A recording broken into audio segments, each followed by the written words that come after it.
¿Cómo está esa banda sumillosa? Nuevamente les saludo. Estaba justo poniendo estas dos preguntas con las que queremos complementar nuestra reflexión, nuestra enseñanza de esta tarde. Después de un tiempo en el texto, vamos a hacer pequeños grupos, tenemos ya moderadores asignados y entonces vamos a estar aprendiendo unos de otros. eh, Compartiendo nuestras perspectivas, reflexiones y así siendo tremendamente bendecidos, muy al estilo de los primeros creyentes que escuchaban estas cartas en público y después las conversaban. Muy bien, sin más por el momento, vamos pues al libro de Romanos en el capítulo uno. Romanos capítulo uno, comenzando en el verso 2. Nuestra reflexión de esta tarde comprende toda la introducción a partir del verso 2. La introducción al libro la hicimos solamente en el verso 1 la semana anterior, pero por motivos de contexto, ya que esta es la introducción que Pablo hace a su carta, si me permiten, vamos a leerla desde el verso 1. ¿Me acompañan en la lectura? Romanos capítulo 1, comenzando en el verso 1. Pablo, siervo de Jesucristo, llamado a ser apóstol, apartado para el evangelio de Dios, que él había prometido antes por sus profetas en las santas escrituras, acerca de su Hijo, nuestro Señor Jesucristo, que era del linaje de David según la carne, que fue declarado Hijo de Dios con poder según el Espíritu de Santidad, por la resurrección de entre los muertos, y por quien recibimos la gracia y el apostolado para la obediencia a la fe en todas las naciones, por amor de su nombre, entre las cuales están también ustedes, llamados a ser de Jesucristo. A todos los que están en Roma, amados de Dios, llamados a ser santos, gracia y paz a ustedes, de Dios nuestro Padre y del Señor Jesucristo. Me acompañan a tener juntos una palabra de oración. Padre precioso, gracias por esta oportunidad, este milagro, porque llegaría la hora y ahora es cuando, Señor, los que estuvimos alguna vez muertos, escucharíamos tu voz y los que hemos respondido en fe, en esta fe que nos es dada también por ti, Señor, despertaríamos y pasaríamos de muerte a vida. Gracias, Señor, por el grande privilegio de escuchar tu voz y poderte seguir.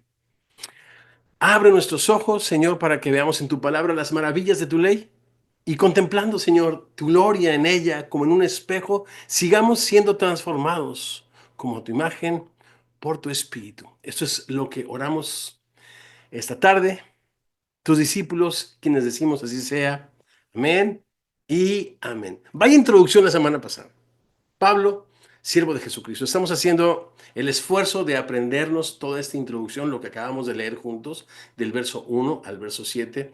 Gavita y yo venimos manejando esta mañana, veníamos de Tijuana hacia la casa y estábamos repasando, tenemos ya los primeros tres versos, no quiero presumirles, pero el verso 1, Pablo, siervo de Jesucristo, ¿cómo me tocó en la semana? Durante nuestras conversaciones, yo seguí reflexionando en este texto que habíamos leído, habíamos reflexionado juntos el sábado pasado y me siguió golpeando y nunca les platiqué que una de mis hijas, la menor de ellas, quería presentarme a sus amigos. Y curiosamente, uno de sus amigos está conectado con muchos músicos aquí en Los Ángeles. Y quería presentarme particularmente a uno que se llama Enrique, que es extraordinario pianista, acordeonista, como de mi generación, que no se cuece como que al primer hervor. Pero estaban preparando, no muy lejos de aquí, una paella y había una reunión de músicos, venían personas de Brasil, de Centroamérica, iban a tener una especie de jam y todo. Y yo hace muchísimas décadas que perdí la costumbre de reunirme con músicos y compartir y menos aún pues la bohemia y tocar y cantar. Pero, y por lo tanto yo dije, no, pues se me hace que no voy, Pame. Por favor, así decimos los mexicanos. Pa, por favor, pa. Y yo, pues, ¿qué le dices, no? A tu nena. Por supuesto que sí. Y me hizo recordar cuando yo le rogaba a mi papacito que pasara la Navidad con nosotros cuando se había ido de casa. Le decía, pa, por favor. Y a mí no, nunca se me hizo. Entonces, no, no, no. Yo no quiero que mis temores, mis traumas le roben a mi hija el papá que yo no tuve, ¿no? Entonces fui, pero acá el punto es cómo me puso ella con todos sus amigos y cómo me voy a presentar. Se me hizo muy, muy interesante que cuando crucé la puerta, toda la gente que estaba comiendo paella deliciosa en una casa muy linda, se pusieron de pie para saludarme y yo me quedé viendo hacia atrás, ¿vendrá alguien detrás de mí? No, me querían saludar. Y entonces, ¿qué les voy a decir acerca de mí? Bueno, pues le vas a decir que en tu mocedad, cuando eras rockstar, recibiste las llaves de la ciudad de Honduras, por ejemplo, que estando en la ciudad de Chicago fuiste invitado a la Casa Blanca y que probaste el pastel de chocolate del presidente Obama, que quizás acabas de ganar un premio después de 40 años por ser un ruquero de los ochentas del Gospel Music Association. ¿Cómo voy a lograr impresionarlos? ¿Cuál es mi tarjeta de presentación? ¿En qué descansa mi identidad? Y yo solamente leí esta introducción. Pablo, esclavo de Jesucristo. Lo único que yo quiero que la gente sepa es que si existo, para aquel que murió y resucitó, existo. Si vivo para él vivo y si muero para él vivo, muero, ¿no? Que estoy en una relación de total y completa sumisión a la voluntad y para la fama y gloria de mi Señor y Salvador Jesucristo, quien murió en una cruz como un criminal entre el cielo y la tierra. Fue muy fuerte para mí, porque todo eso lo viví en la misma semana, ¿no? Y esta es la invitación que tiene Romanos para nosotros. Romanos por años, y yo digo por siglos, ha sido tratado, y yo diría maltratado, como un tratado de teología, ¿no? Que lo único que ha dado es herramientas a los religiosos y a los eruditos para contender sobre opiniones, ¿no? En muchos de los casos, en muchos de los casos. Pero no, nuestra lectura de Romanos en esta ocasión va a ser reflexiva. Y en esta introducción, la más larga de todas las introducciones que hace Pablo en sus cartas y también una de las más sofisticadas, por ejemplo, de principio a fin, estos 7 versos es una sola oración en su composición en el idioma original griego, cosa que a los eruditos les impresiona, a mí no, pues porque yo fui músico para no estudiar griego, pero dicen que es algo muy exquisito y los eruditos se preguntan, ¿será porque él no plantó esta iglesia, que por cierto no se refiere a ella como una iglesia, sino como a creyentes? En el contexto de esta introducción, podemos pensar que había una pluralidad de iglesias en los hogares, de iglesias en casas, por lo cual no dirige su carta a una iglesia en especial. Y repito, quizás fue tan abundante, tan específico y exquisito quizás, por dirigirse a una comunidad, repito, que nunca visitó o no había visitado y que no conocía. El telón de fondo de Romanos, al parecer, es el Evangelio de Jesucristo. Estamos a puntito de ir a lo que sí creo, pero por supuesto, si tú crees otra cosa, es el derecho que todos los discípulos necesitamos ejercer de leer nuestras Biblias con nuestros propios ojos y llegar a nuestras propias conclusiones. Pero en el versículo 16 y 17 creo que se encuentra allí el versículo clave, donde dice no me avergüenzo del Evangelio. Y acá, curiosamente, aparece la palabra Evangelio y al final de la carta como un marco temático. Es interesante la composición hebrea, aún de estas cartas, con influencia helénica o griega. Eh, Vemos que al principio de la carta y al final de la carta es donde aparece la mención al evangelio, que puede ser este telón de fondo, hilo conductor temático de donde se desprenden todas las ideas preciosísimas en relación a esto, a la redención que tenemos y la esperanza que tenemos en Jesucristo. En esta introducción también tenemos el resumen de toda la carta, los gérmenes temáticos de toda la carta. Por eso yo creo que va a ser muy importante que los memoricemos estos 7 versos, porque a medida que la leemos y la leemos, yo me he propuesto leerla por lo menos 16 veces. Llevo 3, voy en la cuarta, en esta nueva temporada, ¿verdad? Ahí les voy a ir dando cuentas de cómo voy. Pero si memorizamos esto y a medida que vamos leyendo y reflexionando, vamos a ver cómo estos hilos conductores se van desarrollando, porque repito, esto es una carta, no es un tratado teológico, y como tal necesita ser leída. Y yo quiero retarte, desafiarte, si eres un lector experimentado de la Biblia o si no lo eres, que podamos, en lugar de concluir muy rápido en ideas cortas, concretas, que podamos extender esta argumentación típica de las cartas, ¿no? Que se entrelazan, van surgiendo temas como una orquesta, ¿verdad? Como una buena obra interpretada por una orquesta. El primer movimiento presenta algunos temas que después se empiezan a desarrollar en el segundo movimiento, después en el tercer movimiento y llegan hasta un clímax. Yo quiero que mientras tú lees, identifiques esos motivos, mientras tú lees, identifiques cuál es este clímax y esta preciosa conclusión de esta carta y que podamos reflexionar, repito, en partes un poquito más alargadas del pensamiento de Pablo. Yo titulé a esta introducción El Evangelio de Dios. Repito, es la introducción más larga de las cartas de Pablo y también mi introducción más larga de las enseñanzas que he compartido en mucho tiempo. Y esa es la razón y es que no la tenía escrita, la hice ad lib, como decimos en el mundo de la música. Muy bien. El Evangelio de Dios, su origen, verso 2, su tema, versos 3 y 4. ¿Cuál es el tema del Evangelio? Su alcance. ¿Cuál es el alcance del Evangelio? Versos 5 y 6. Y finalmente, su impacto, verso 7. El Evangelio de Dios, su origen. Pablo habla del Evangelio de Dios, que él, ¿quién? Dios, había prometido antes por sus profetas en las Santas Escrituras. La palabra evangelio significa literalmente buenas nuevas.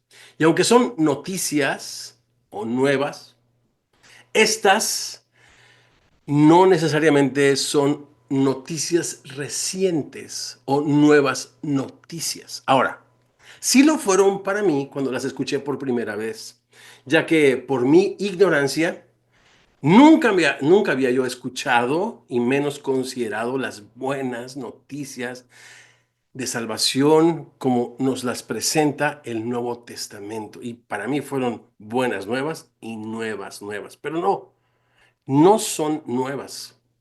El pensar en el Evangelio como estas noticias nuevas que Dios tiene para el mundo nos llevaría a distorsionar la preciosa historia de redención de la que habla la Biblia, ya que si fuesen nuevas, pudiésemos llegar a pensar, entonces parecería que el Evangelio es algo así como el plan B de Dios.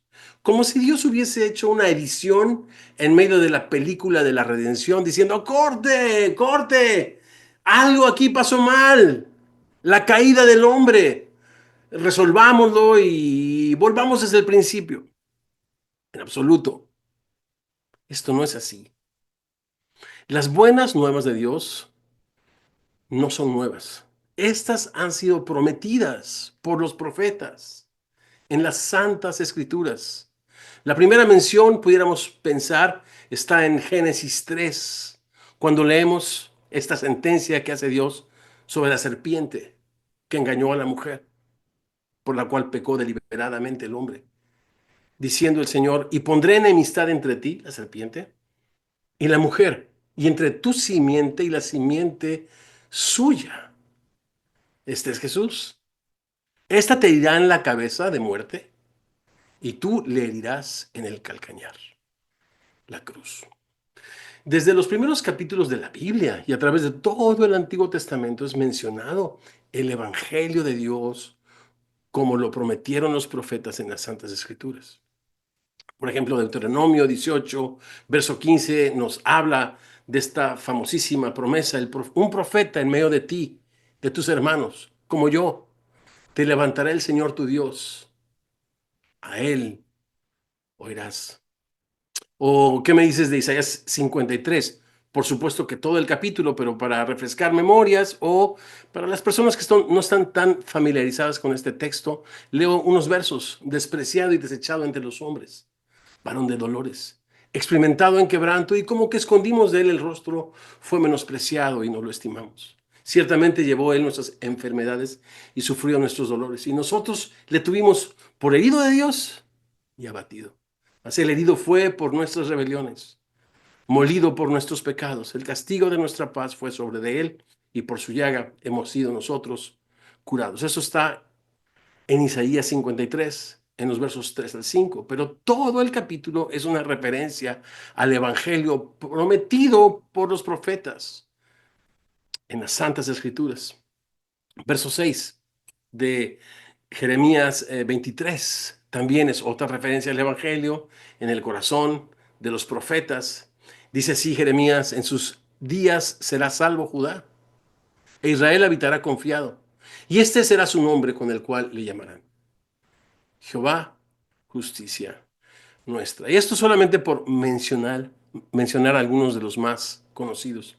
Repito, el Evangelio de Dios no es un plan B para remediar el problema del pecado en el mundo, sino su plan A para mostrar a toda su creación lo incontable, lo inimaginable de su gloria y majestad en la faz de Jesucristo. Por eso el apóstol Pedro, por eso el libro de Apocalipsis nos dicen que el Cordero de Dios fue destinado a morir, inmolado desde antes de la fundación del mundo. Reflexionábamos que antes de que Dios dijera sea la luz, dijo sea la cruz.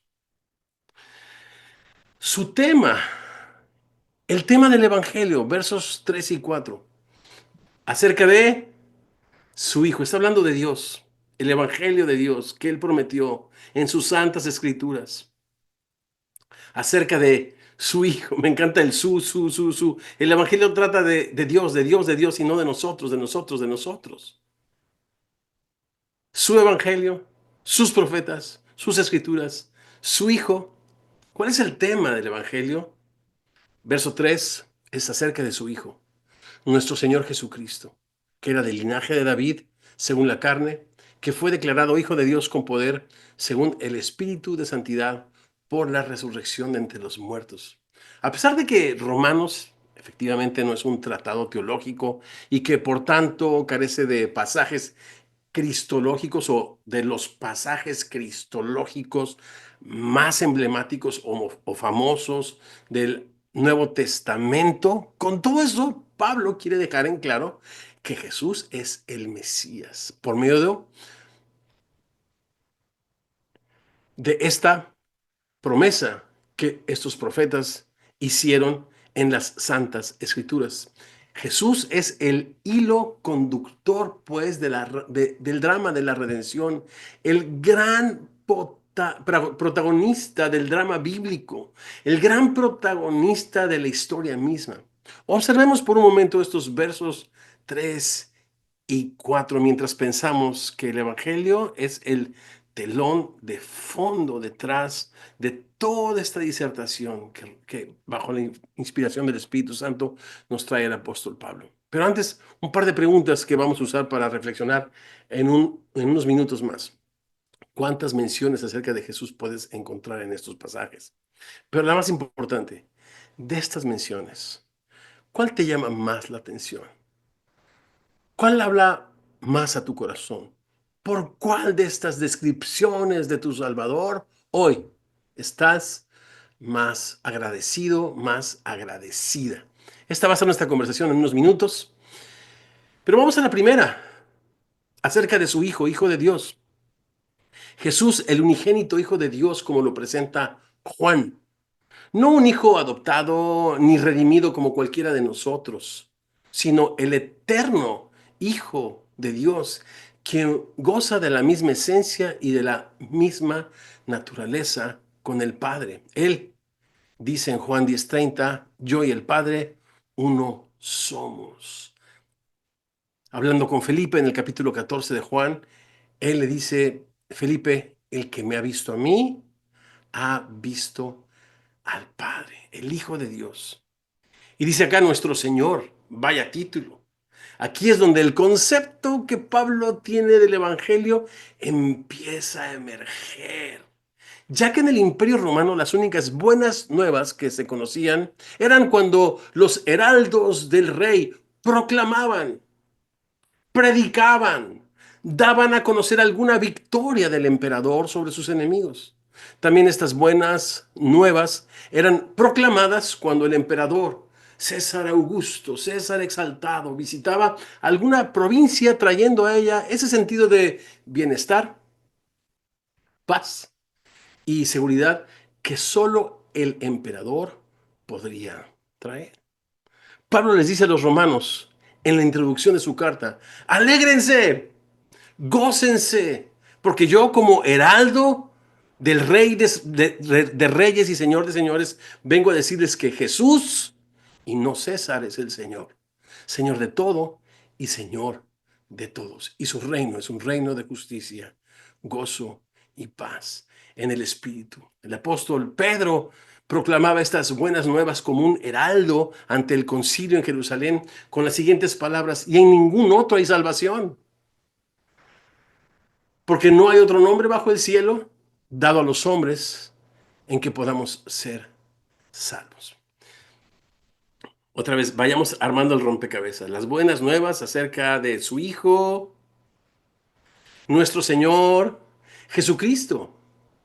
Jesús significa el Señor salva. Quizás estás hoy agradecido e impacta tu corazón el hecho de que has sido salvo de la paga del pecado, del poder del pecado en tu vida, que serás salvo de la presencia del pecado. Jesús significa el Señor salva. Este es el nombre hebreo anunciado por el ángel a José, ¿lo recuerdan? Al principio del Evangelio de Mateo, con el que se distingue al Salvador de la humanidad. Jesús es su nombre, es su oficio. En sus palabras, repetimos, Jesús vino a buscar y a salvar lo que se había perdido. Y por otra parte, Cristo, Jesucristo, es su título real, el ungido, el heredero legítimo al trono eterno que Dios había prometido darle a David su padre, según el segundo libro de Samuel en el capítulo 7, versos 12 y 13.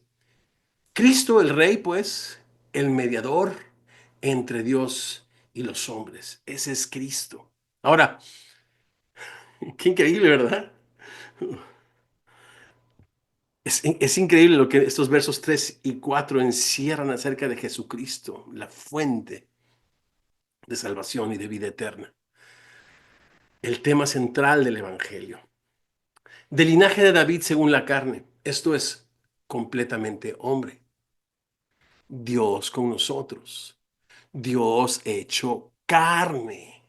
Como se lo escribe Pablo a Timoteo en su primera carta en el capítulo 3, verso 16. Indiscutiblemente grande es el misterio de la piedad. Que Dios fue manifestado en carne cuando el Señor se aparece a los discípulos de Maús en el capítulo 24 de Lucas. Les dicen, miren que yo mismo soy.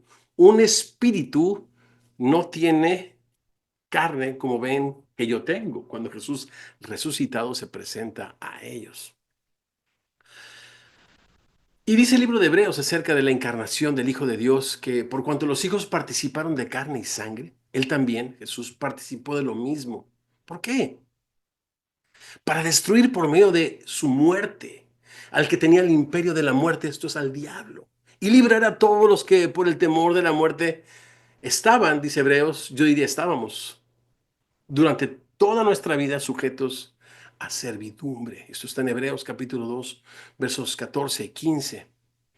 De esto, Pablo, con mucho más detalle, nos hablará a través de su carta. Por eso decía que aquí están todos los gérmenes temáticos que desarrollará a lo largo de su carta en esta introducción. Y finalmente, pues, poderoso para salvar, declarado Hijo de Dios con poder según el Espíritu de Santidad por la resurrección de entre los muertos. Una mala lectura podría llevar a alguien a pensar de que, bueno, Jesús no era el Hijo de Dios, pero no fue sino hasta su resurrección que fue declarado Hijo de Dios con poder. No, esta palabra declarado es la que se traduce al español de la palabra original griega, que es la palabra orizo, como horizonte, con H, orizo, en inglés horizon, ¿no? Orizo, de donde, repito, viene también la palabra en español horizonte. Dicho en otras palabras, la naturaleza divina de Jesús fue delimitada como el horizonte, fue marcada, fue manifestada. Pudimos todos observarla por su resurrección de entre los muertos. Manifestado como Hijo de Dios, poderoso para salvar por medio de la resurrección de entre los muertos. Vaya descripción de Jesús con la que Pablo comienza su carta. ¿Cuál es el alcance del Evangelio? Su origen no son noticias nuevas. Antes de que el mundo fuese creado, Dios tenía en mente crear un mundo para manifestar su gloria a través de su encarnación en la persona de Jesucristo y morir en una cruz. ¿Lo puedes comprender, Héctor? No lo puedo comprender. Pero la gloria de Dios ante mis ojos es algo que a través de los años, leyendo su palabra, meditando e imaginando lo que ésta dice, cada día crece más mi expectación de esta revelación gloriosa cuando Jesús se manifiesta, y lo que es en parte y lo que no podemos comprender, lo comprenderemos un poco más. Pero yo creo en lo personal que la eternidad no bastará para seguirnos sorprendiendo acerca de la revelación de su gracia, de su justicia, de su amor. Su alcance. ¿Cuál es el alcance del Evangelio? Verso 5. ¿Y por quién recibimos la gracia y el apostolado? Para la obediencia a la fe en todas las naciones por amor de su nombre. Todas las naciones. Entre las cuales están también ustedes llamados a ser de Jesucristo. Es la primera vez que Pablo usa la palabra gracia. Vaya que lo desarrollará a través de toda su carta. Y este tema ha sido tema para que santos hombres de Dios usados a través de la historia de la iglesia hayan podido discernir, escribir y correlacionar todo lo que este tema conlleva. Este es un tema apasionante, la gracia de Dios. Es un tema fascinante. Yo en lo personal, estoy diciendo muchas cosas personales hoy. Yo en lo personal, creo que así como sencillo pudiese darse explicación a lo que es y a lo que no es, lo que yo creo es que es uno de los temas más profundos, que otra vez no me va a alcanzar la eternidad para poder comprender, ¿no? La magnitud de su gracia y la razón de su amor, ¿no? La gracia de Dios. Lo primero que establece Pablo aquí es que esta necesita recibirse. Pudieras no comprenderla, Héctor, pero hay algo que sí puedes comprender, que esta no la ganas, que esta no la consigues, que esta no la mereces y que mucho menos la puedes comprar. Esta es gratuita. Esta refleja la naturaleza misma de Dios. Refleja su trato de misericordia con el cual Dios ha decidido tratar con el ser humano. el favor inmerecido de Dios, la gracia. Este es el tema, repito, o este tema, le veremos correr desde estos primeros capítulos y a través de toda su carta, pero no solamente de su carta, sino desde la Biblia. Por ejemplo, me encanta el capítulo 8 de Génesis, cuando después de la caída del hombre, el corazón se duele porque de continuo el pensamiento del hombre es constantemente el mal. Y ha decidido raer de la tierra el mal. Pero un borracho halló gracia. Dios no tenía mérito alguno, ¿verdad? Me refiero a Noé. Y es ahí donde el Señor comienza. O no quiero decir no comienza, sino continúa desarrollando su plan de redención. Y lo que dice, lo que deja aquí Pablo muy en claro es que la gracia no se gana, no se merece, no se consigue, se recibe. Y así Jesús enseñaba. Si no recibes el reino de Dios como un niño, y con un niño nada más estira la mano, no se complica, ni siquiera se pregunta de dónde vienen las cosas, solamente estira la mano y las cosas aparecen allí por el amor y por el beneplácito y por la gracia de sus padres, ¿no? Es más interesante que esta palabra, que este concepto aparezcan en esta etapa donde Pablo nos da a conocer el alcance del Evangelio de Dios. Él dice que por gracia ha recibido el apostolado, ¿no? Para la obediencia a la fe en todas las naciones. Y me gusta mucho porque lo que Pablo está diciendo es que el alcance del Evangelio no es Israel, son lo que Dios tuvo en mente cuando hizo un pacto con Abraham, el primer israelita, cuando éste no era un israelita. Que en su simiente, esto es en Cristo, serían benditas todas las naciones. Después, repito, este tema se distorsionó, estos pactos no se cumplieron de parte del ser humano, pero Dios en Cristo los cumplió, los resumió en el nuevo pacto, todos. Pero esta gracia que se recibe está en el contexto del Evangelio y su alcance para obediencia a la fe en todas las naciones. Por eso Jesús, al final de su Evangelio, el Evangelio de Mateo, le dice a sus discípulos, por tanto, toda autoridad me es dada en el cielo y en la tierra. El Evangelio se trata de su Hijo, el Señor Jesucristo, el Rey de Reyes y Señor de Señores, el heredero al trono de David, quien fue determinado, manifestado, claramente visto como el Hijo de Dios, con poder por medio de su resurrección, quien ha recibido toda poder y autoridad. Por eso dice a sus discípulos, vayan, sean voluntarios que sirven comida en los lugares de comida y en los refugios. Vayan y anuncien el Evangelio. Parece ser que el libro de Romanos no solo habla de que nosotros hemos sido salvos del mundo, sino hemos sido salvos para el mundo. Y ese es el llamado que Dios hizo a Pablo, ser un embajador a todo el mundo de estas buenas noticias. Vayan a todo el mundo, a todas las naciones. Hagan discípulos, bautícenles en el nombre del Padre, del Hijo, del Espíritu Santo, enseñándoles que guarden todas estas cosas que les he mandado. Y aquí yo estoy con ustedes todos los días hasta el fin del mundo. Y otra vez, Pablo retoma este lenguaje, mandato, el llamado de Dios. Les dice a estos romanos, el Evangelio de Jesucristo tiene un alcance para todas las naciones.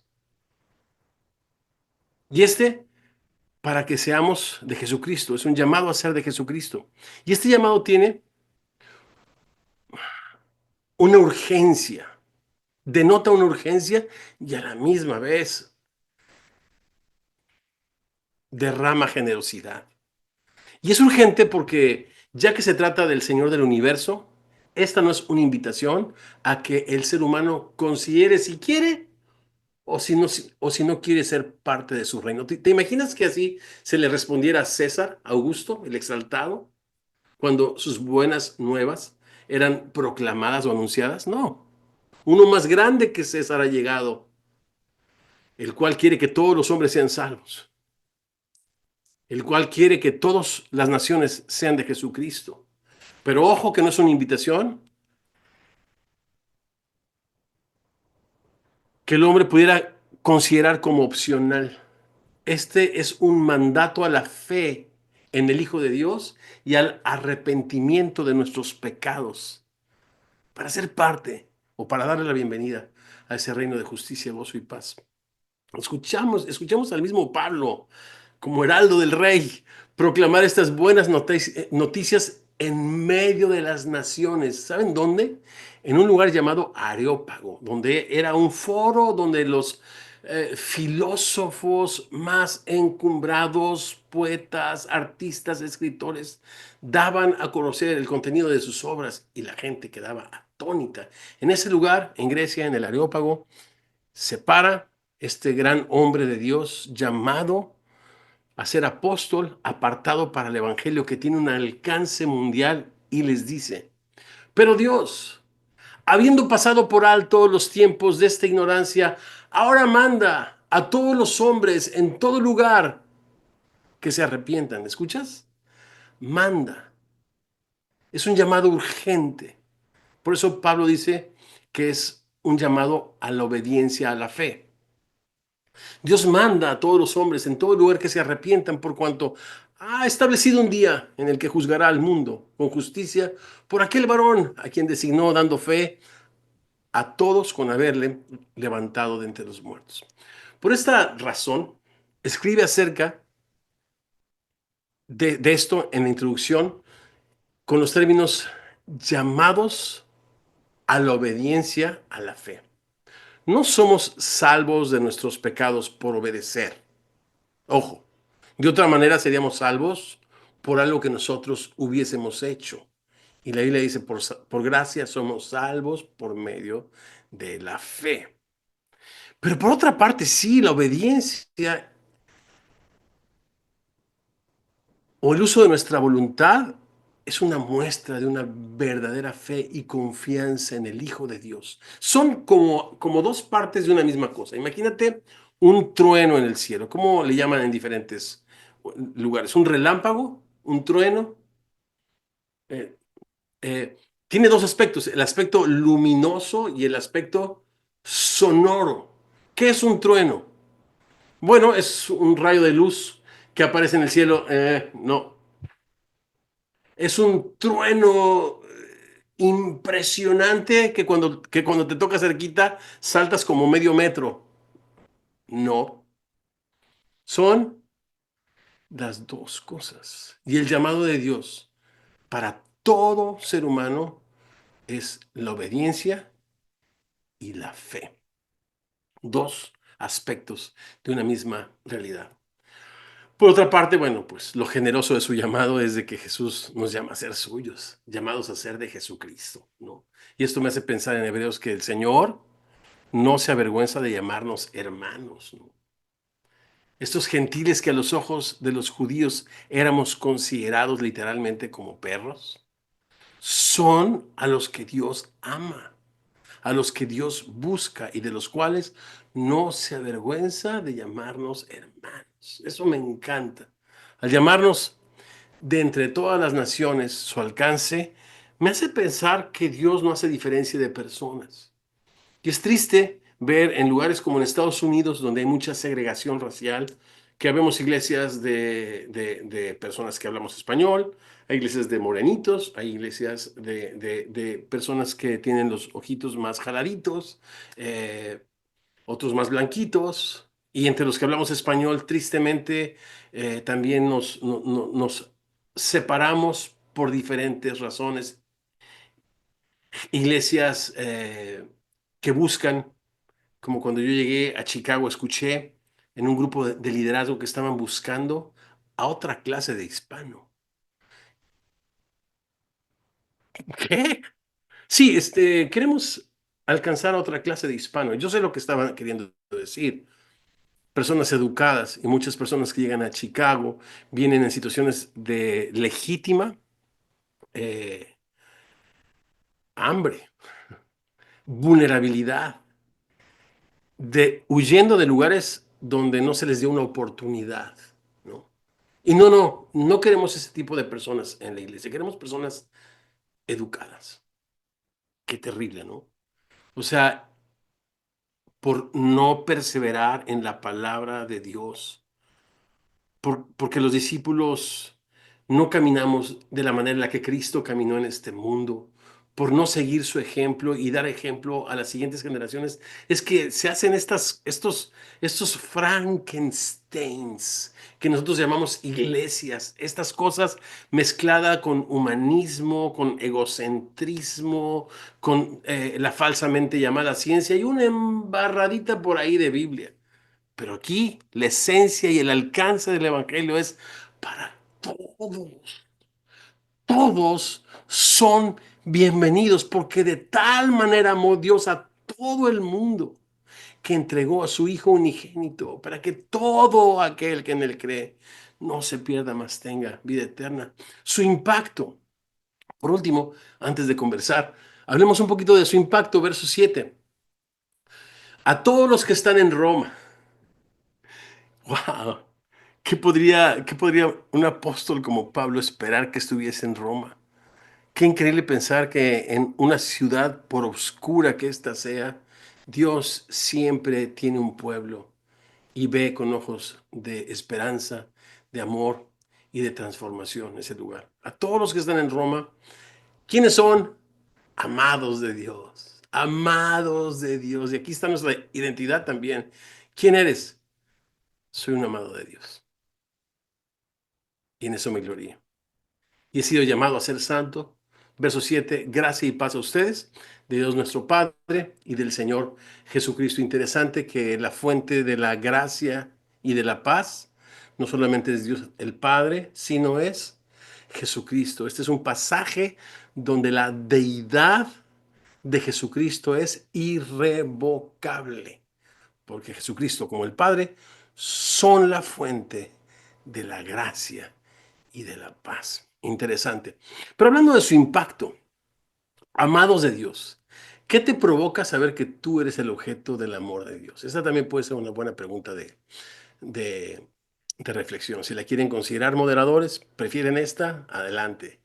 ¿Qué te provoca saber que tú eres el objeto del amor de Dios? Dios mismo nos ama, cosa que mostró porque el amor de Dios se muestra y de esto nos lo va a hablar Pablo un poquito más adelante en el capítulo 5. Dios muestra su amor para con nosotros en que siendo pecadores, Cristo murió por nosotros. El amor de Dios es el más grande motivador para producir cambios en nosotros. Y eso es lo que yo veo en cuanto a su impacto. Mira, amados de Dios llamados a ser santos. Mm. Gracia y paz a ustedes. Pero antes que cualquier expectativa que este verso pueda presentar, la santidad, la gracia y la paz, para, entre y a través nuestro, lo que nos quiere dejar en claro es que somos amados de Dios. Y es el amor de Dios el que nos transforma, el que nos impulsa y el que nos constriñe.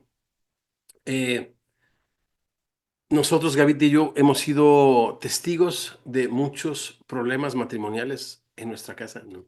Como consejeros, hemos escuchado de problemas gigantescos matrimoniales.